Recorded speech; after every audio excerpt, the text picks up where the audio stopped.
A lot of times before we begin a big project of something that we know that's going to take a lot of energy, we'll rest up before we begin.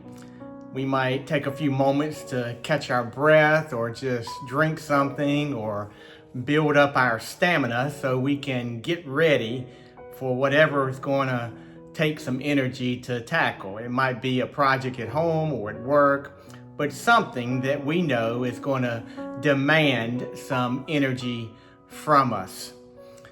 Well, life a lot of times demands things from us. Something comes along in life and we find ourselves struggling with stamina, energy, strength, that will to keep on going because we're running depleted, because that situation has drained us and left us feeling like we just can't keep going on. The Apostle Paul knew a lot about that in the Bible.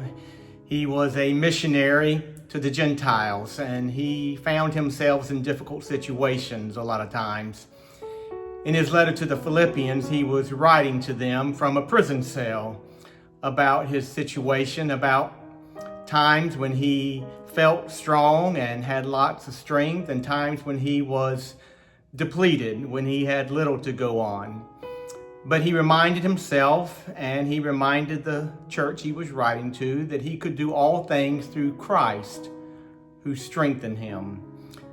That is, he wasn't dependent simply on himself, that Jesus Christ, his Savior, was the one who was with him in all things to give him the strength that he needed to keep going, to keep pressing forward in the most challenging of situations, to find the strength that he needed to overcome the obstacles, to keep moving forward against the challenges that he was facing.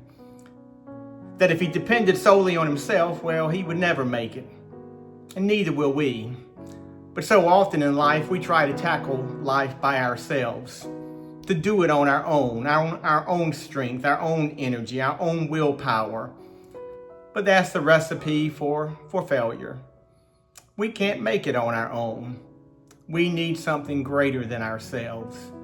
We need the Spirit of Christ within us.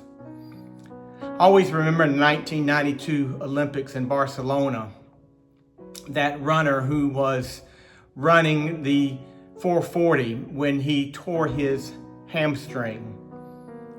He couldn't run hardly anymore. He could barely even walk.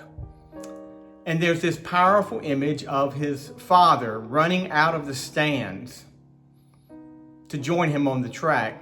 Some of the officials tried to stop him, but he persisted and got out onto the track with his son, got himself under his son's arm and lifted him up and walked with him the rest of the way so he could finish the race, get him across the finish line. That's what God does for us through Jesus Christ. He goes with us through the most challenging times of our lives, whether it's a diagnosis that we hear about, a time of grief, a job loss, a family crisis, something that comes along and knocks us off our feet. He comes to us as our strength, the one who helps us make it to the finish line. We don't have to go through life on our own strength. Christ's strength is perfect when ours is imperfect. He comes to us as the one who will help us and enable us when we are lacking, to help us because he loves us. And so we don't need to tackle life on our own. That's a lifeless endeavor. But true life is found when we allow Jesus' strength to fill us, his love to empower us, his grace to surround us, and his joy to fill us. May God bless you today and let you know that you are not alone in the challenges that you may be facing. God bless you.